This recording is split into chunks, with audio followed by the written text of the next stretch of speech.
जमीन में दफन है प्राचीन हस्तिनापुर का रहस्य। हस्तिनापुर महाभारत काल के कौरवों की वैभवशाली राजधानी हुआ करती थी।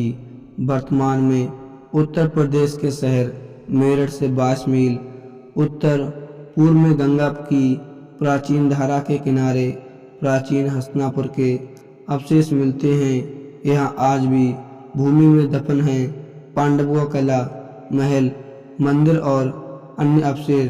पौराणिक किंवदंती के अनुसार सम्राट भरत के समय पुरुवंशी बृहस्पति के पुत्र राजा हस्तिन हुए। उन्होंने अपनी राजधानी हस्तिनापुर बनाई। कहते हैं कि हस्तिनापुर से पहले उनके राज्य की राजधानी खांडव प्रस्थ हुआ करती थी, लेकिन जल प्रलय के कारण यह राजधानी उजाड़ हो गई। तब राजा हस्ति ने नई राजधानी बनाकर उसका नाम हस्तिनापुर रखा। हस्तिन के पश्चात आजमीगढ़, दक्ष, श्रवण और कुरु क्रमानुसार हस्तिनापुर में राज्य करते रहे। कुरु के वंश में ही आगे चलकर राजा शातुन हुए, जहां से इतिहास ने करवट ली।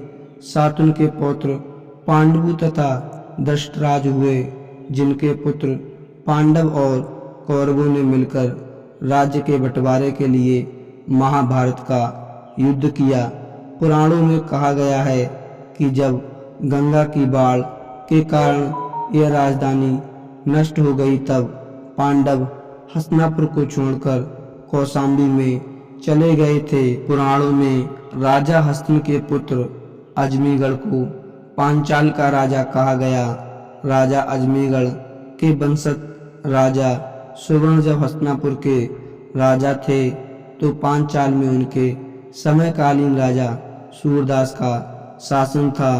राजा सूरदास का सुवर्ण से युद्ध हुआ, जिसे कुछ विद्वान ऋग्वेद में वर्णित दासराग युद्ध से जानते हैं। राजा सूरदास के समय पांचाल राज्य का विस्तार हुआ।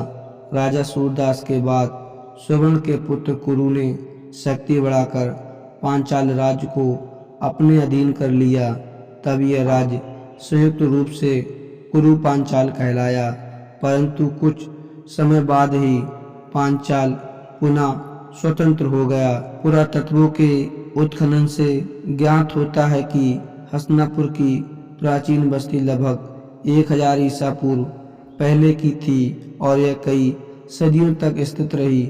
दूसरी बस्ती लगभग 90 ईसा पूर्व में बसाई गई थी, जो 300 ईसा पूर्व तक रही। तीसरी बस्ती 200 ईसा पूर्व से लगभग 200 ईस्वी तक विद्यमान थी और अंतिम बस्ती 11वीं से 14वीं सदी तक विद्यमान रही। अब यहाँ कहीं कहीं बस्ती के अवशेष हैं और प्राचीन हस्तिनापुर के अवशेष भी बिखरे पड़े हैं। वहाँ भूमि में दफन पांडवों का विशालकाय एक किला भी है, जो देखरेख के अभाव में नष्ट होता जा रहा है। इस किले के अंदर ही महल, मंदिर और अन्य इमारतें हैं। तो दोस्तों, आशा करते हैं कि आपको हस्तिनापुर की पूरी कहानी जरूर पसंद आई होगी। अगर कहानी पसंद आई हो तो चैनल को सब्सक्राइब कर दें। मिलते हैं एक नई वीडियो में, तब तक के लिए जय हिंद, धन्यवाद।